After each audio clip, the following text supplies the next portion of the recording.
स्वागत है। दुनिया भर की कई अहम और कह सकते हैं जटिल घटनाओं का जिक्र है जी। गजा और ईरान में जो संघर्ष चल रहा है उसके मानवीय पहलू, फिर अमेरिका में एक अप्रत्याशित सा राजनीतिक टकराव, हाँ। यूक्रेन के एक शहर के हालात और मोरक्को कैसे भविष्य की तैयारी कर रहा है। बिल्कुल। तो चलिए जरा गहराई से समझते हैं इन सब में क्या हो रहा है। शुरुआत गजा से करते हैं। जी। यहाँ ऑक्सफैम और एमनेस्टी इंटरनेशनल जैसी जो बड़ी अंतर्राष्ट्रीय सहायता एजेंसियां हैं वो अमेरिका और इजराइल समर्थित फूड डिस्ट्रीब्यूशन सिस्टम पर गंभीर सवाल उठा रही हैं। हाँ, ये काफी गंभीर आरोप हैं। खास तौर पर मई से, जब से ये गजा ह्यूमैनिटेरियन फाउंडेशन, GHF कहते हैं इसे, जो एक नई संस्था बनी है मदद के लिए, जब से इसने जिम्मेदारी संभाली है। तो आरोप ये हैं कि मतलब सुरक्षित जगहों पर मदद पहुंचाने जैसे जो अंतर्राष्ट्रीय नियम हैं उनका पालन नहीं हो रहा। लोगों को भीड़ भरी असुरक्षित जगहों पर बुलाया जा रहा है। अच्छा। और ऐसी भी खबरें हैं कि मदद लेने आए फलस्तीनियों पर इजरायली सेना की गोलीबारी हुई, जिसमें मौतें भी हुई हैं। हाँ, ये बहुत चिंताजनक बात है। इजराइल कह तो रहा है कि वो इन खबरों की जांच करेगा और उनके UN दूत भी इस सिस्टम का बचाव कर रहे हैं। लेकिन एक विशेषज्ञ हैं बेंजामिन रड, उनका विश्लेषण थोड़ा गहरा है। वो मानते हैं कि इजराइल शायद जरूरतमंदों तक मदद पहुंचाने में उतनी गंभीरता नहीं दिखा रहा। अच्छा। और साथ ही गाजा में ये मुनाफाखोरी और भ्रष्टाचार की भी अपनी समस्या है, जिसमें हो सकता है हमास की भी कोई भूमिका हो। हाँ, ये भी एक पहलू है। हाँ, ये भी कहते हैं कि ये पूरा मुद्दा ट्रंप प्रशासन की प्राथमिकताओं में ऊपर नहीं है, जिसका सीधा असर जाहिर है आम फलस्तीनियों पर पड़ रहा है। तो ये मानवीय सहायता का जो मुद्दा है ना, वो कहीं ना कहीं राजनीतिक खींचतान में फंस गया है।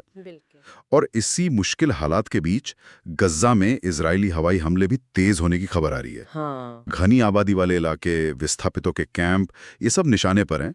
अभी हाल में अल बाका नाम का एक कैफे था, जी सुना मैंने, जो पत्रकारों और एक्टिविस्ट के मिलने की एक जगह मानी जाती थी, वो हमले में तबाह हो गया। और उसमें एक फोटोग्राफर थे इस्माइल अबू खताब, उनके समेत कई लोग मारे गए। बहुत दुखद। उधर ईरान में भी इजराइल के साथ जो 12 दिन जंग चली, उसके बाद अब खबरें आ रही है कि करीब 1000 आम नागरिकों की मौत हुई है, जबकि इजराइल का दावा था कि ये निशाना सिर्फ सैन्य ठिकाने थे। हाँ, ये अंतर अक्सर देखने को मिलता है दावों और हकीकत में। एक न्यूक्लियर साइंटिस्ट थे सिद्दीकी साबिर, उनके परिवार समेत कई आम लोगों की मौत हुई है, जिससे ईरान में गुस्सा काफी बढ़ गया है। बिल्कुल। और आम नागरिकों की मौतें वो अक्सर संघर्ष को और ज्यादा भड़का देती हैं, शांति की राह और मुश्किल हो जाती है इससे। सही बात है।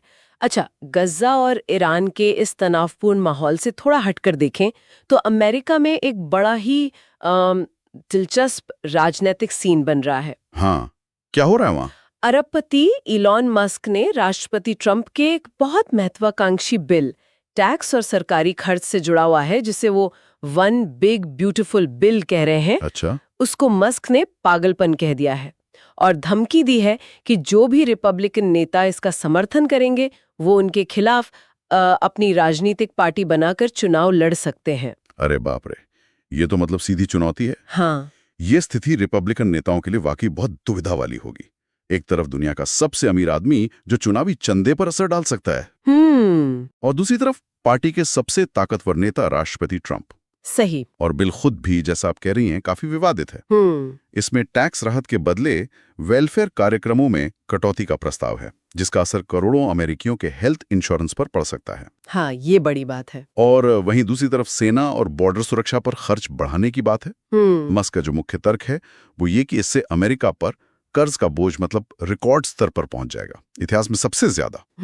तो यहाँ दिलचस्प बात यह है कि कैसे एक व्यक्ति की जो आर्थिक शक्ति है वो पारंपरिक राजनीतिक ढांचे को, खासकर रिपब्लिकन पार्टी के अंदर ही, चुनौती दे रही है। बिल्कुल। अच्छा, अब जरा यूक्रेन की तरफ चलते हैं, खासकर रूस के कब्जे वाले शहर मैरियोपोल की बात करते हैं। जी, मैरियोपोल। वहां से जो रिपोर्टें आ रही हैं वो बताती हैं कि रूस शहर पर अपनी पहचान थोपने की कोशिश कर रहा है।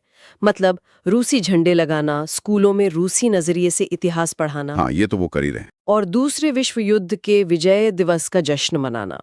कुछ जगहों को, जैसे सेंट्रल स्क्वायर है, उसको तो ठीक कर दिया गया है, चमका दिया गया है, लेकिन शहर का ज्यादातर हिस्सा अब भी खंडहर जैसा ही है। और वहाँ जो यूक्रेनी लोग रह रहे हैं उनके लिए जिंदगी बहुत मुश्किल है। पीने का पानी साफ नहीं है, नेटवर्क खराब है, बिजली की किल्लत। स्कूलों में बच्चों को ये पढ़ाया जा रहा है कि रूस ने उन्हें नाजियों से आजाद करवाया है। ओह! लेकिन ऐसा भी नहीं है कि सब चुप हैं। विरोध के संकेत भी मिल रहे हैं। लोग छिपकर रूसी सेना की गतिविधियों की जानकारी बाहर भेज रहे हैं, कहीं कहीं विरोध वाले पोस्टर लगा रहे हैं। अच्छा, ये तो काफी जोखिम भरा होगा। बहुत ज्यादा। और रेलवे सिग्नल जैसी चीजों में तोड़फोड़ की भी खबरें हैं। ये सब करना बहुत खतरनाक है। एक एक्टिविस्ट थे एंड्री कुजुशेना, उनका अनुभव ये बताता है। उन्हें आखिरकार शहर छोड़ना पड़ा, पर उनका संदेश साफ था कि शांति चाहिए, लेकिन अपनी जमीन की कीमत पर नहीं। तो ये कब्जे वाले इलाकों में पहचान और अस्तित्व की लड़ाई का एक उदाहरण है। हाँ, बिल्कुल। अच्छा, इन सब संघर्षों और राजनीतिक खींचतान से दूर दुनिया के एक और कोने में भविष्य की बड़ी तैयारियां भी चल रही हैं। बात करते हैं मोरक्को की। मोरक्को? हाँ, ये देश स्पेन और पुर्तगाल के साथ मिलकर 2030 फीफा वर्ल्ड कप की मेजबानी की तैयारी में लगा है जोर शोर से। हाँ, और ये तैयारी सिर्फ स्टेडियम बनाने तक ही नहीं है। होटल बन रहे हैं, high speed rail network, airports, मतलब पूरे इंफ्रास्ट्रक्चर में भारी निवेश हो रहा है। मोरक्को इस साल अफ्रीका के 2 बड़े फुटबॉल टूर्नामेंट भी आयोजित कर रहा है, और वहां महिला फुटबॉल में भी काफी दिलचस्पी बढ़ रही है। अच्छा, तो ये दिखाता है कि मोरक्को खेल के जरिए न सिर्फ अपनी अर्थव्यवस्था को रफ्तार देना चाहता है, बल्कि ग्लोबल स्टेज पर अपनी इमेज, अपना प्रभाव, जिसे कहते हैं ना सॉफ्ट पावर, वो भी बढ़ाना चाहता है। हाँ, ये एक अलग ही तस्वीर है। तो इस बीबीसी हिंदी ट्रांसक्रिप्ट के जरिए हमने देखा कि दुनिया के अलग अलग कोनों में कितनी अलग-अलग और अक्सर जटिल घटनाएं एक साथ चल रही हैं। जी। कहीं गहरा मानवीय संकट और टकराव है, कहीं ताकतवर लोगों के बीच राजनीतिक जंग चल रही है, कहीं अपनी पहचान बचाने का संघर्ष है, तो कहीं भविष्य के बड़े सपनों की तैयारी हो रही है। हाँ, और ये सब देखकर एक सवाल मन में आता है, या शायद एक सोचने वाली बात है कि इतनी सारी जटिल और कई बार एक दूसरे से उलट जानकारी के बीच किसी भी जगह की जो जमीनी हकीकत है या वहां के लोगों के जो असल अनुभव हैं, उन्हें पूरी तरह से समझ पाना कितना मुश्किल हो सकता है ना? हाँ, ये वाकई सोचने वाली बात है।